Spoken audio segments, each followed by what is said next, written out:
National Weather Service in Nashville has issued a severe thunderstorm warning for northwestern Dixon County in Middle Tennessee, southwestern Montgomery County in Middle Tennessee, southeastern Stewart County in Middle Tennessee, Houston County in Middle Tennessee, Humphreys County in Middle Tennessee, until 10:30 p.m. Wow.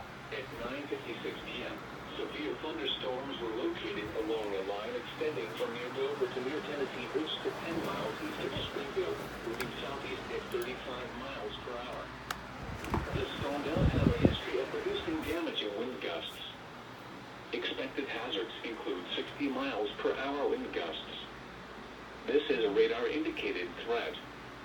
The following impacts are expected. Expect damage to roofs, siding, and trees. Locations impacted include Waverly, McEwen, Tennessee Ridge, Hurricane Mills, Van Leer, Cumberland City, Sladen, Houston County Airport, and Indian Mound. Repeating, a severe thunderstorm warning has been issued until 10:30 p.m. for the following counties in Tennessee, Montgomery, and Stewart.